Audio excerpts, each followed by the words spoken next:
Hello, everyone. A very warm welcome to your own Silicon Valley Tech Talks channel. This is your host, Faisal Vatu from San Jose, California. I hope you're all doing great.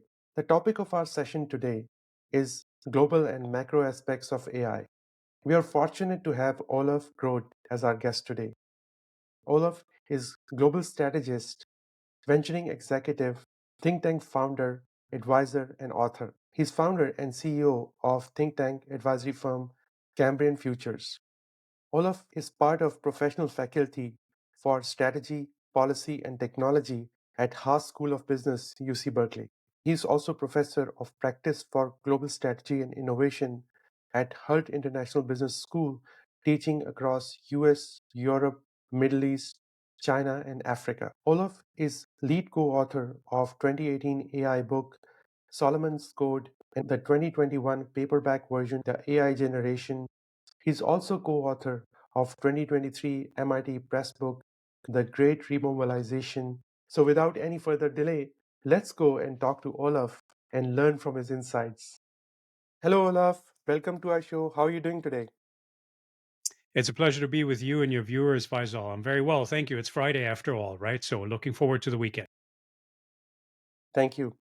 So, Olaf, recently in Malaysia, in a talk, you have categorized talent development and development of ecosystem as the two foundational pillars of any economic strategy driven by AI.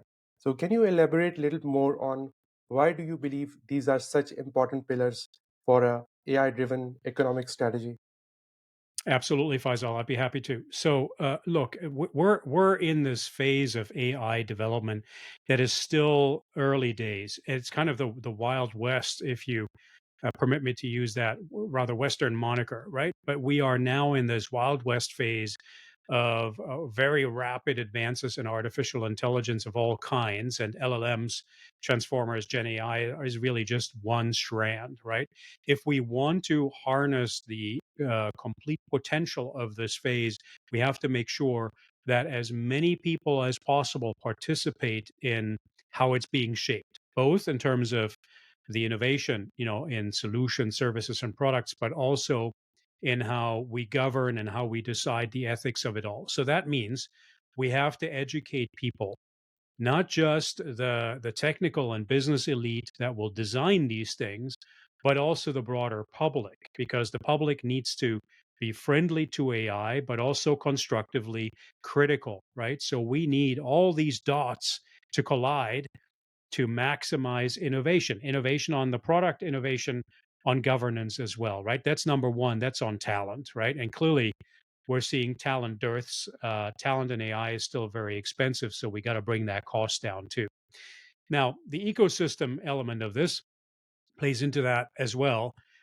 We need people to transition between different types of innovation actors, right? And startups are really only one sliver of that. Obviously, for scale out and maturity, we need corporate entities to be involved as well. But then we need universities, we need private and public sector labs involved, and again the broader public, and obviously the media as well. And so people need to transition between these different institutions, as they do in successful innovation ecosystems around the world. Silicon Valley is always the shining example, but there are many more examples where people transition from a university into a startup, from a startup into a corporate. From a corporate, they might go back into the university or another startup, and that is not just to maximize the actual experience that people have, but it's also to help us collide dots yet again, right? So again, innovation, true innovation, especially disruptive innovation, is all about colliding dots, right? Colliding ideas to come up with new things. So you need the talent and you need the institutional ecosystem in between. So right now, we are seeing huge disparity between developed countries and the underdeveloped countries when it comes to AI innovation capabilities and access to the infrastructure. Do you think this big disparity could lead to a global crisis or a labor challenge in any way? I definitely think it's going to lead to labor challenges. I don't know whether it's going to bubble up into a big crisis, but it could eventually, because as we talk about disparities, right, in technological qualification between industrialized and post-industrialized economies on one side, and those that are still developing or that are threshold economies. Um, we're also talking then about the resulting income inequality. And so when that shear becomes broader, then obviously people become very unhappy, and so that could then lead to not just economic crises but also to political crises, and nobody wants that, right? So it's definitely something to be watched, even short of a complete economic blow up, as it were. And that's also why I'm advising, my friends in Malaysia, in the UAE, and elsewhere, to learn as hard and fast as they can from the existing top tier innovators on model creation, primarily in the United States when it comes to Gen AI, but China is close behind as a close second. You cannot immediately replicate the kind of compute power and talent that they bring to bear. So learn from them as hard and fast as you can, but then make sure that you develop your own model creation and model application capabilities that are appropriate for your local market. That is because I believe that it's a non sequitur, it's a non-starter for Silicon Valley to run models for the rest of the world that are not culturally appropriate, right? Even though we're very diverse over here, and I think the open source trend that we're seeing now, arguably, spurred by Llama at Meta, will definitely help with that.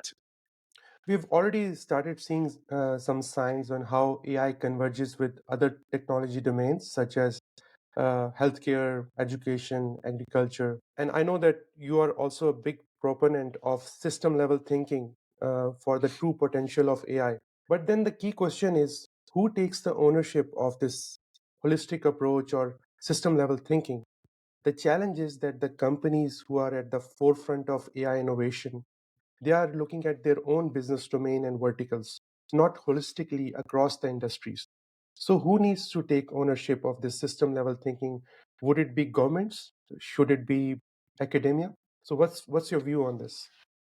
Well, certainly we're doing it in academia, but the role of academia is to help other actors in society through education, through research, through training, right? And so we are a great orchestration and convening partner, but we're not the ones typically who are applying the knowledge in the market. And so yes, definitely government and corporations need to take this up hard and fast.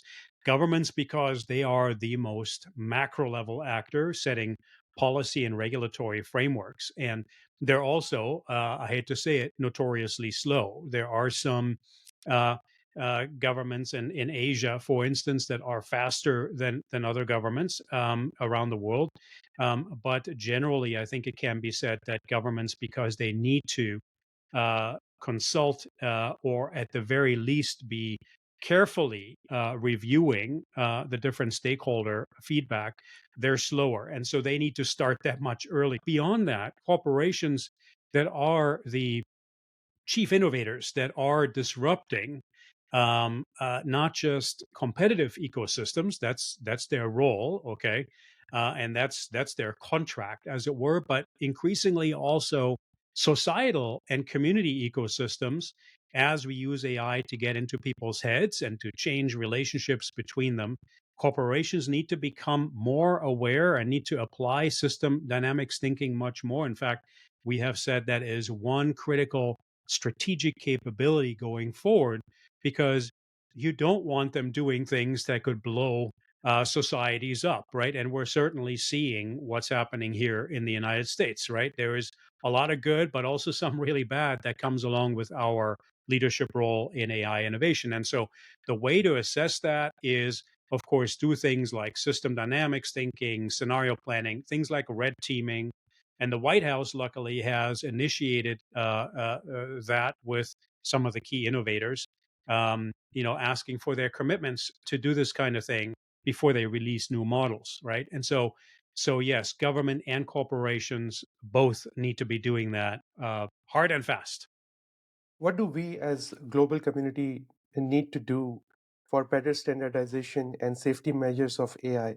Recently, in an AI summit in Seoul, Korea, 16 countries who are leading AI innovation vote that they would not develop anything which is harmful.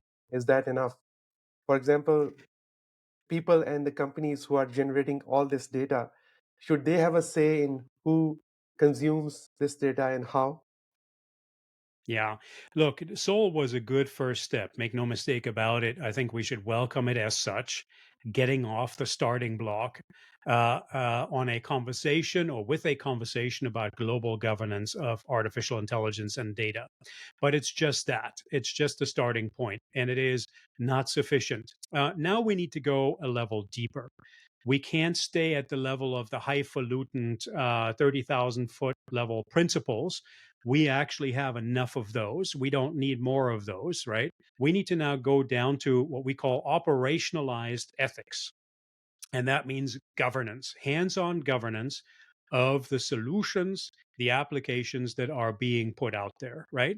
And in fact, we at Cambrian Futures, at Cambrian.ai, have developed a four-level governance framework.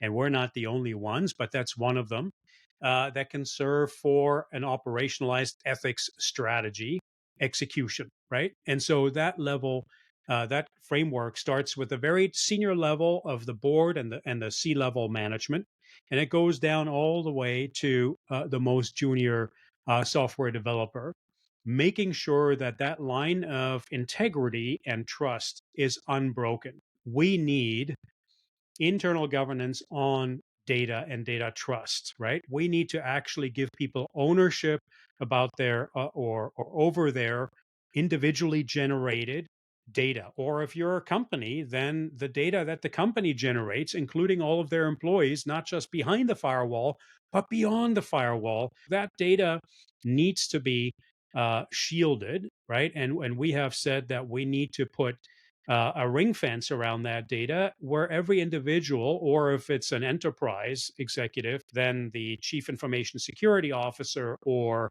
the CDO, CIO should be deciding what of that data footprint do I want to keep completely secret because that's very personal. Think about people's healthcare data, for instance, or financial data.